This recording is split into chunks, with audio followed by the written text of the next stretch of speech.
أهلا ومرحبا يا أصدقاء، وأخيرا رجعت لكم بفيديو جديد لمراجعات الكتب.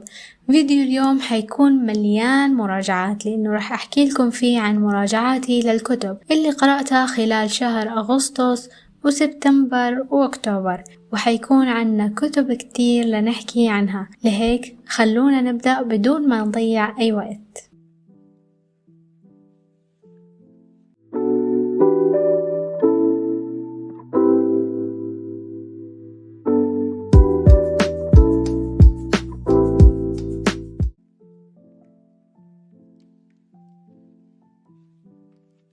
أول شي لازم تعرفوه إنه الكتب اللي قرأتهم في شهر أغسطس كان عددهم 8، بالإضافة إلى 3 مجلات، وعناوينهم كالآتي: يوميات بائع كتب لشون بيثل، انظر إلى قلبك تراني للرضا فاطمة محمد، يولجلوك، حكايات من التاريخ لعلي الطنطاوي، كراز عاجي ليرى مصدك مسافة لباولا بيريتي، نصر الدين هوجا حكاية وشارلوك هولمز A Study in Scarlet and the Sign of Four، ليفانت هزينة كاشفة، ومجلة ماجد عدد أغسطس، مجلة العربي عدد يوليو، وأخيرا المجلة العالمية الثقافية. أول كتاب قرأته كان يوميات بائع كتب للكاتب شون بيثل بترجمة عباس المفرجي من نشر دار المدى، وعدد صفحاته 399 صفحة. هذا الكتاب من عنوانه فهو عبارة عن يوميات للكاتب، وتحديدا يومياته في مكتبته واللي بيعيشوا بأيامه كبائع كتب. ولازم اعترف انه هذا الكتاب وهي اليوميات كانت رائعة بالفعل، بتعيش مع كاتبها جميع الأحداث وجميع التفاصيل مهما كانت مشوقة أو عادية، أو حتى الأحداث اللي ممكن تكون عادية ومملة، لكن اللي بيخليها مميزة إنها كلها بتتحدث عن يومياته في مكتبته واللي بمر عليه من زبائن.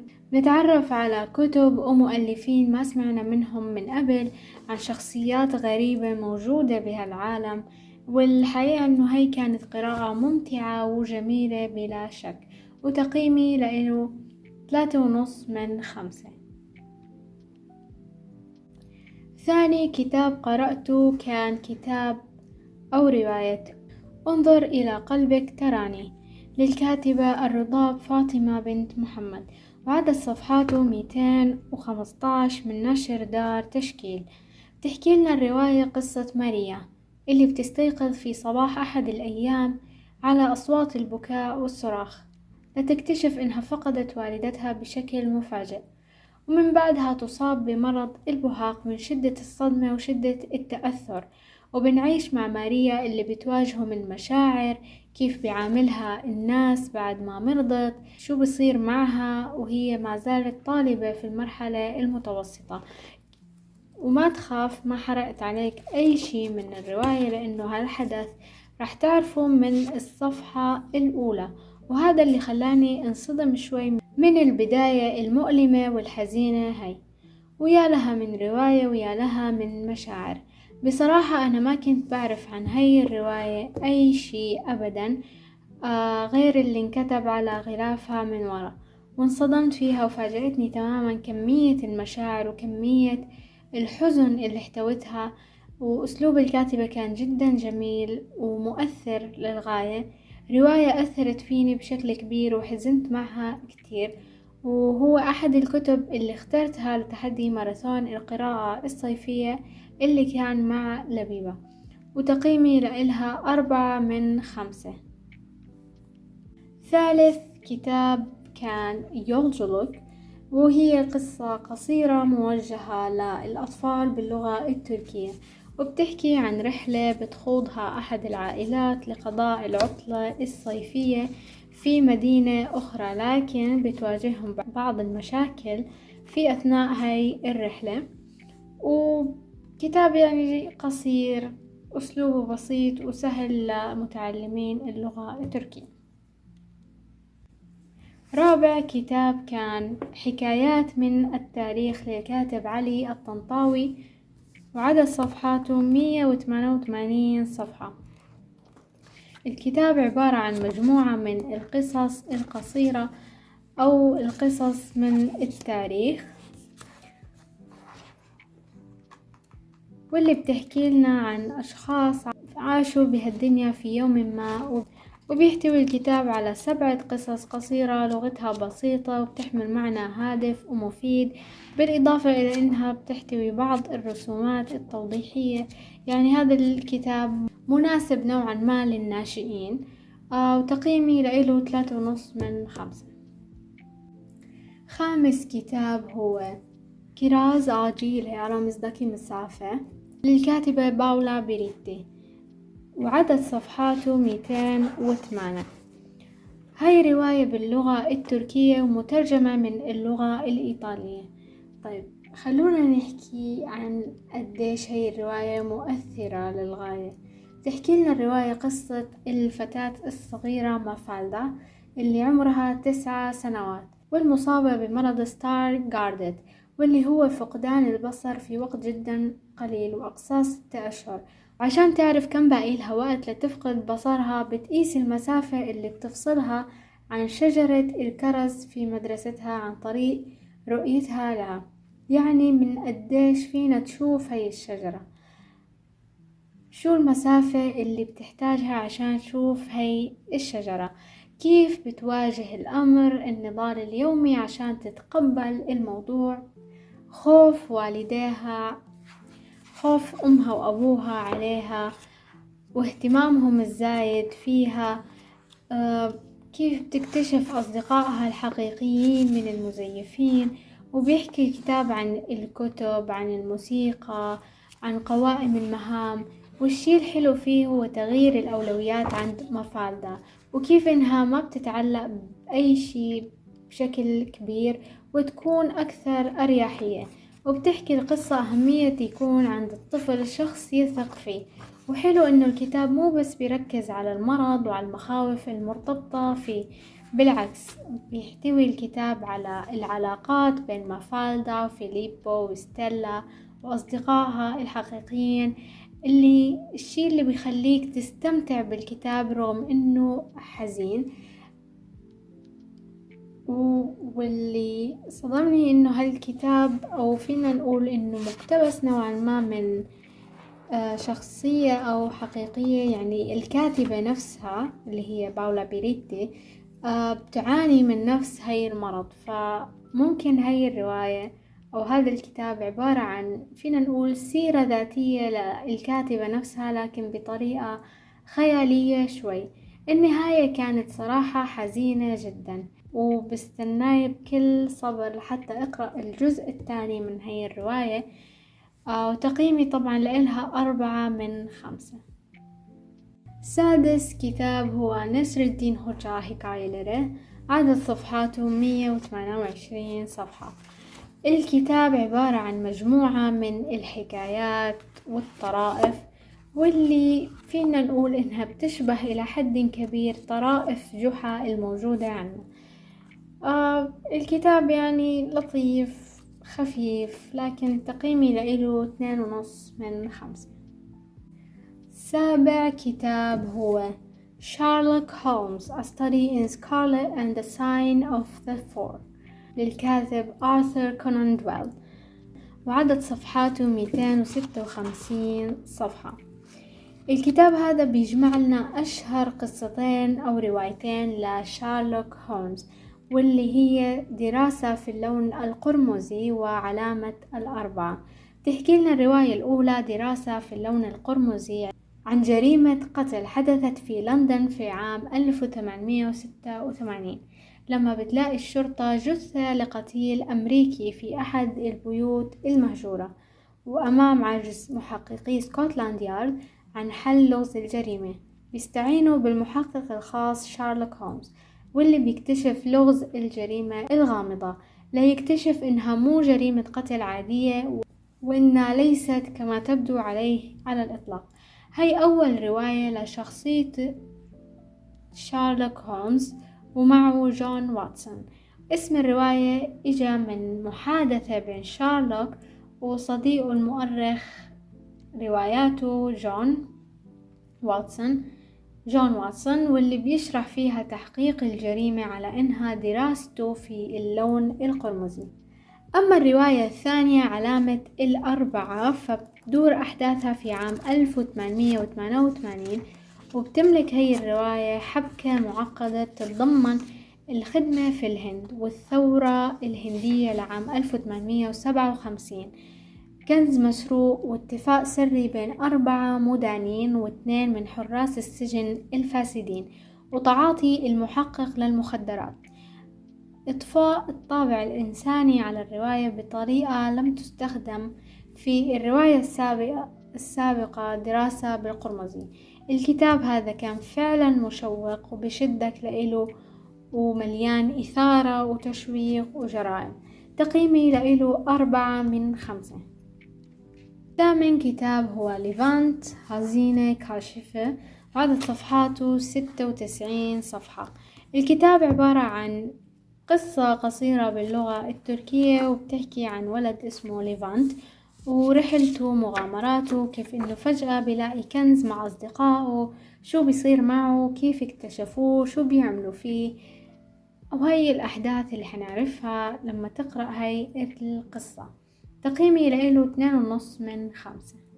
اما بالنسبة للمجلات اللي قرأتها فكان عنا مجلة العربي، وكان هذا عدد يوليو، وهي المجلة بتحتوي على عدة مقالات حول مواضيع مختلفة، مواضيع أدبية وغيرها، مواضيع أدبية ثقافية وغيرها. وهالعدد احتوى عدة مقالات جذبتني وشدت انتباهي بصراحة. عنا أيضا مجلة الثقافة العالمية، وهي مجلة بتحتوي عدة مواضيع عن ثقافية، علمية، اجتماعية وغيرها من المواضيع والمقالات. وهذا العدد لهالشهر كان تركيزه الأكبر عن الجينات، عن الوراثة والتراكيب الوراثية وغيرها. بالنسبة لشهر سبتمبر فما قرأت عدد كتير من الكتب، لأنه ما كان إلي نفس أقرأ كتير، لكن قرأت عدد لا بأس به. والكتب اللي قرأتها كان عددها 3 كتب بالإضافة إلى مجلة، وهن كالآتي: ويشتري، كتاب طوق الحمامة، بالون جامجة، ومجلة ماجد عدد سبتمبر. أول كتاب قرأته في شهر سبتمبر كان رواية ويشتري من تأليف كاثرين أبلغيت، وعدد صفحاته 224 صفحة. الرواية بتحكي لنا عن ريد، شجرة بلوط عمرها عدة حلقات. ريد هي شجرة أمنيات في أحد الأحياء في أحد المدن، بحيث بيربط الناس أمنياتهم ورغباتهم على قطعة من القماش وبيعلقوها على أغصان ريد، وبيرافقها صديقها الغراب بونجا وبقية الحيوانات، السناجب والعصافير، وكل مين اتخذ أغصانها منزل لإله. ولكونها شجرة فأفضل شي فينا تعمله هو مراقبة الحي من حولها، وفينا نقول إنها شافت أشياء كتيرة لحتى تنتقل عائلة جديدة لتعيش بالحي، فبتتغير الحياة وبتصير تجربة ريد كشجرة أمنيات أكثر أهمية مما مضى. الحلو في هي الرواية أو هي القصة إنه أسلوبها ولغتها جدا بسيطة، وقصتها بحد ذاتها جدا جميلة، لأنها بتنحكى لنا من وجهة نظر الشجرة نفسها، يعني إنه الشجرة عم تحكي لنا القصة بلسانها، وشو اللي خلاها شجرة أمنيات. الفكرة هاي أو الأسلوب هذا جدا مذهل ومبتكر، والرواية بتحتوي على عدة رسومات وفعلا يعني أنا حبيت الشجرة ريد وحبيت شخصية الشجرة. وهي رواية ضمن أدب اليافعين وجدا جميلة لتقرأها في وقت قصير، وتقييمي لإلها 4.5/5. ثاني كتاب قرأته كان طوق الحمامة في الألفة والإلاف للكاتب ابن حزم الأندلسي، وعدد صفحاته تقريبا 332 صفحة. الكتاب بيحكي لنا عن الحب وعن مظاهر الحب وأوصاف المحبين وأحوالهم، ووصف هذا الكتاب بأنه أدق ما كتب العرب في دراسة الحب ومظاهره وأسبابه. وبيحتوي الكتاب أيضا على مجموعة من أخبار وأشعار وقصص المحبين، وبيتناول الكتاب بالبحث والدرس عاطفة الحب الإنسانية على قاعدة تعتمد على شيء من التحليل النفسي من خلال الملاحظة والتجربة. فبيعالج ابن حزم في أسلوب قصصي هي العاطفة من منظور إنساني تحليلي. الكتاب يعد عمل فريد في بابه.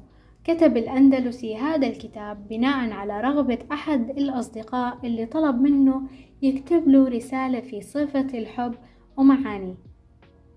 فبيحكي لنا الكتاب عن الناس اللي بيحبوا من نظرة واحدة، عن التعريض بالقول، الإشارة بالعين وغيرها من الأشياء اللي إلها علاقة بالحب. والكتاب أسلوبه جدا جميل وبيبعث على المشاعر الطيبة، وتقييمي لإله 3.5 من 5. الكتاب اللي بعده هو بالونجو أمجا، وهو عبارة عن قصة قصيرة للأطفال باللغة التركية، وبيحوي هذا الكتاب على قصتين مختلفتين، قصة العنبة البوالين وفي قصة أخرى موجودة بنفس الكتاب. القصص كونها موجهة للأطفال فأسلوبها بسيط وسهل، وبيحوي على رسالة وهدف. تقييمي لإله 2.5 من 5. آخر شي قرأته في شهر سبتمبر كان مجلة ماجد، وهذا عدد شهر سبتمبر. هاي المجلة هي مجلة موجهة للأطفال وبتحتوي على العديد من القصص المصورة، وطبعا الرسم للمجلة، نوع الورق، كل شي فيه جذبني. هلأ خلونا ننتقل لأحكي لكم عن الكتب اللي قرأتهم في شهر أكتوبر، وعددهم 9 كتب بالإضافة إلى مجلة واحدة، وهن ربيع الأندلس، ديوان الإمام الشافعي، الطنطاوي والكتب، نقدات ومراجعات، رجال في الشمس، News of Kidnapping، The House of New Beginnings، دوريوس سوليروس، مجلة ماجد عدد أكتوبر، ارتطام لم يسمع له دوي، قلعة هاول المتحركة، العبرات. فخلونا نبدأ أحكي لكم عنهم أكتر. أول كتاب قرأته في شهر أكتوبر كان كتاب ربيع الأندلس للكاتب محمود ماهر من نشر عصير الكتب، وعدد صفحاته 349 صفحة. هاي الرواية جدا مذهلة، وهي أول رواية بقرأها عن الأندلس رغم حبي الشديد للأندلس. والرواية هاي بتحكي لنا عن أحد الفتيات واللي تدعى فاطمة، واللي ما كانت بتعرف أي شيء أو ما كانت بتعرف إنه جدها وأجدادها السابقين مسلمين، فكانت تكره المسلمين وبتبغضهم. وفي يوم من الأيام تنوي الزواج من صديقها الأسباني، فلهيك بيخبرها جدها إنه هو مسلم، وبيحكي لها إنه ما بصير هي تتزوج من أحد غير مسلم لأنه هي كمان أصولها مسلمة يعني. وبيبدأ يحكي لها قصة أجدادها المسلمين والناس اللي هي بتكرههم واللي كانوا في يوم من الأيام حكام للأندلس، وبيحكي لها قصة الربيع اللي عاشيته الأندلس وكل الأحداث اللي بتصير، وأغلبها أحداث تاريخية مذهلة. الرواية جدا جميلة وبتعيش معها أجواء عجيبة وبتحس إنك جزء منها، بتحس بالفرح والحزن والفخر إنه هدول حكموا الأندلس في يوم ما وخلوها دولة عظيمة الكل بيخاف منها. وطبعا تقييمي لإله 4 من 5. ثاني كتاب قرأته كان ديوان الإمام الشافعي لصاحبه الإمام الشافعي، عدد صفحاته 93 من نشر دار كرم. الديوان هذا بيحتوي على عدد من القصائد أو الأشعار أو حتى أبيات آل الإمام الشافعي، مرتبة بترتيب أبجدي طبعا. بحسب القافية. وأيضا بيحكي لنا بالبداية عن الإمام الشافعي، نبذة عنه، عن حياته، علمه وشي مثل هيك. وطبعا هذا الديوان عجبني كتير، وبعض الأشعار هاي كنت بعرفها من قبل، وبعض الأبيات كنت سمعتها بس ما كنت بعرف إنه الإمام الشافعي هو قائلها. تقييمي له 4/5. ثالث كتاب كان الطنطاوي والكتب، نقدات ومراجعات، من تأليف إبراهيم مضواح الألماني، والنشر دار المنارة، وعدد صفحاته 201 تقريبا. الكتاب هذا بيحكي لنا بشكل مفصل عن الطنطاوي رحمه الله، وتحديدا مع علاقته بالكتب. وبيبدأ الكتاب بيحكي لنا عن علي الطنطاوي رحمه الله وحبه للكتب، عن الكتب في حياة الطنطاوي، عن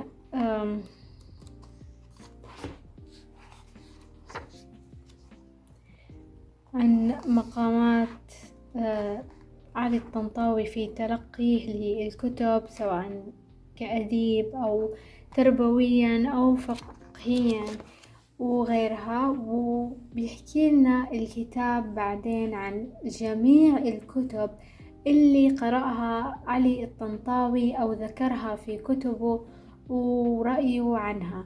الكتاب جدا جميل لكل شخص بيحب انه يعرف رأي الشيخ علي الطنطاوي رحمه الله في الكتب اللي قرأها، وإذا كان بيحب يقرأها.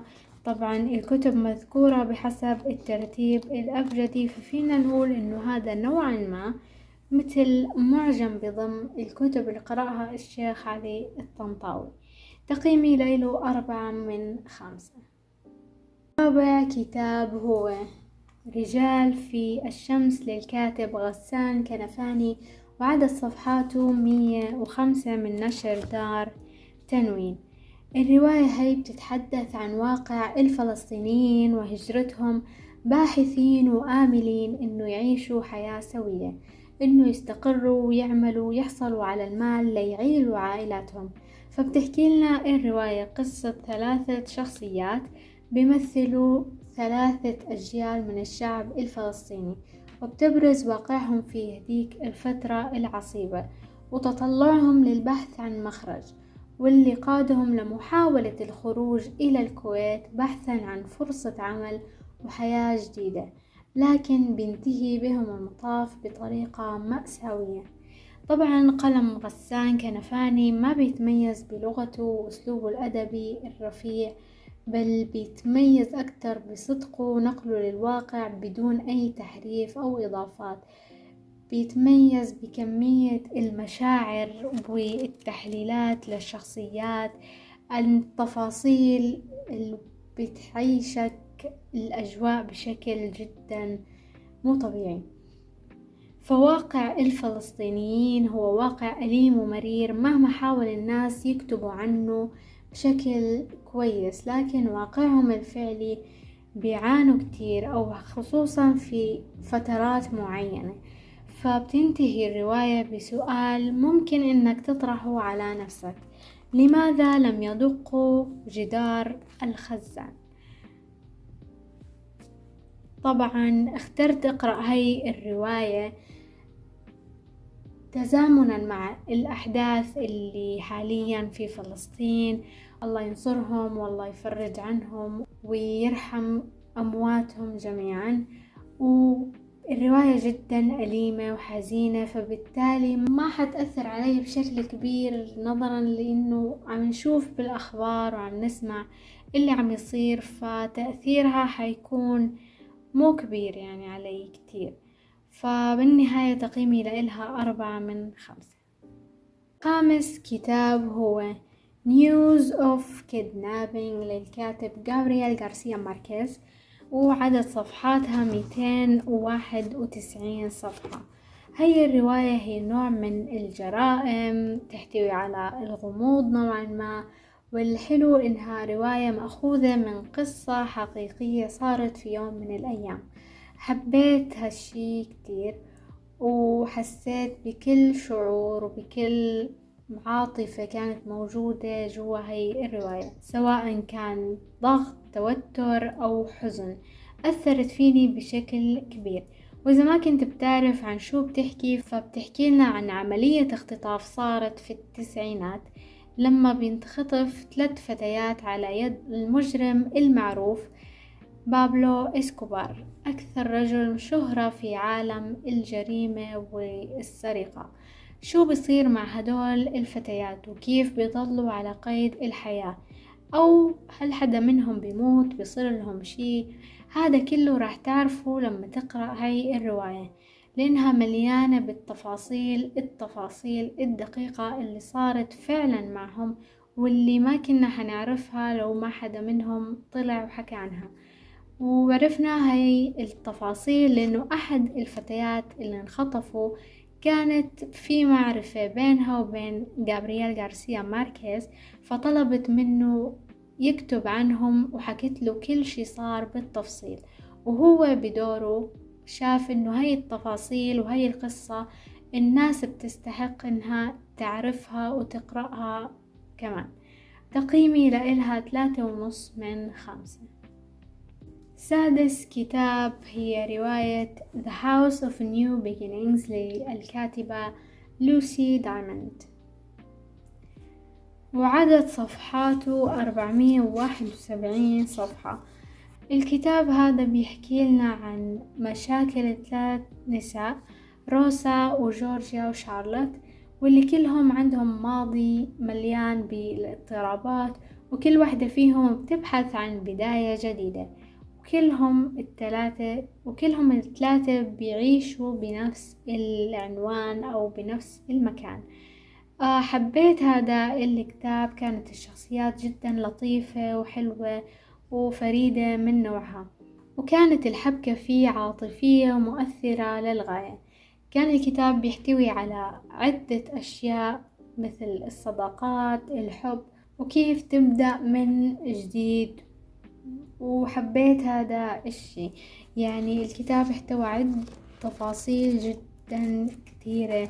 في البداية كنت ضايعة معه، ما كنت عم بفهم مين هذا ومين هذا، لأنه صار يحكي لنا الكتاب عن كل شخصية لحال، فحسيت إنه دخلت الشخصيات ببعض، ضعت شوي، لكن في النهاية كان جميل فعلا. يعني أصلا شوفوا الغلاف لحاله كان جدا مذهل. الكتاب يعني صح طويل لكن بيستاهل.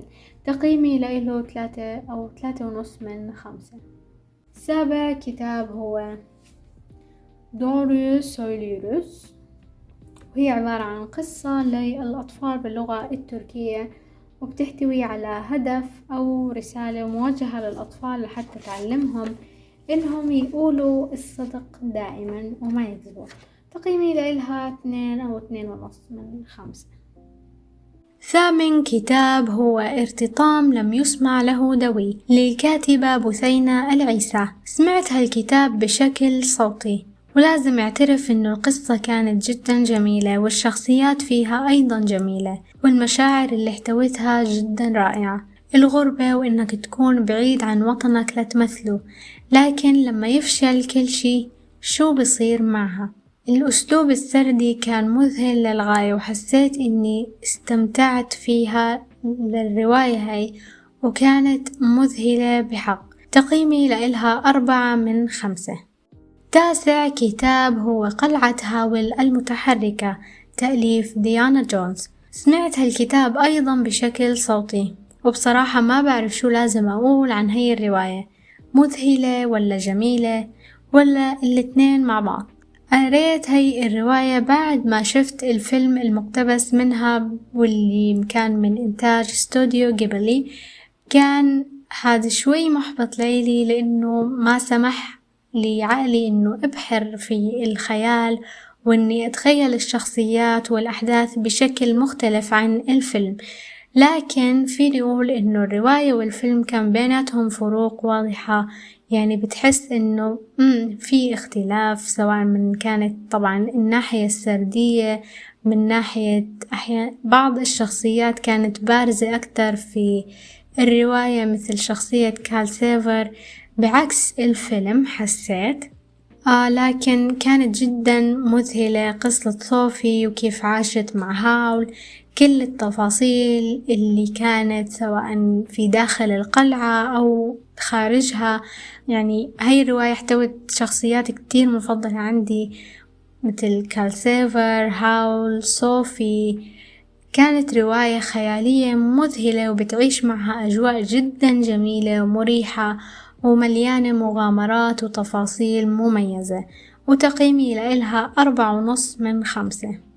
وأخيرا وليس آخرا، عاشر كتاب قرأته كان العبرات للكاتب مصطفى لطفي المنفلوطي، وعدد صفحاته 181 صفحة. الكتاب هذا بيحتوي على قصص عديدة، إما إنه المنفلوطي ترجمها أو إنه كتبها بنفسه وعدلها، وكلها بتحتوي شي من الحزن بل أغلبها.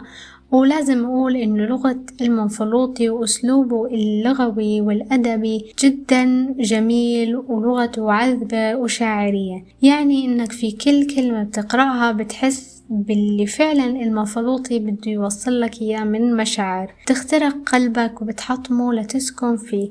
وسمي هذا الكتاب بالعبرات لما يحتواه من عبرة في كل قصة، وليواسي كل شخص ممكن شعر بالحزن في بعض المواقف في يوم ما. الحقيقة إنه اللي دفعني لأقرأ هذا الكتاب هو إن المنفلوطي عنده بيمتلك قلم رائع، بغض النظر عن إنه أغلب اللي بيكتبه بيكون غالبا حزين وعميق جدا. تقييمي له 4/5. الشهر قرأت مجلة واحدة واللي هي مجلة ماجد عدد أكتوبر.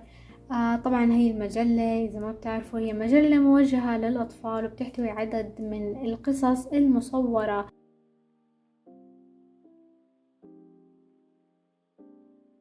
وبهيك بنكون وصلنا لنهاية فيديو اليوم، واللي احتوى على قراءات ال3 أشهر الماضية. بتمنى إنكم استمتعتوا بهذا الفيديو، وبعتذر إذا كان طويل عليكم شوي. وإذا قرأتوا واحد من الكتب اللي ذكرتها فاكتبولي رأيكم عنها بالتعليقات، أو اكتبولي شو أكتر كتاب حسيتوا إنه جذبكم وممكن تقرأوه بالمستقبل. ولا تنسوا تشتركوا بالقناة إذا ما كنتوا مشتركين، فعلوا زر التنبيهات ليوصلكم كل جديد، وشاركوا القناة مع كل اللي بتحبوهن. وإلى لقاء آخر في فيديو جديد. دمتم في حفظ الله ورعايته.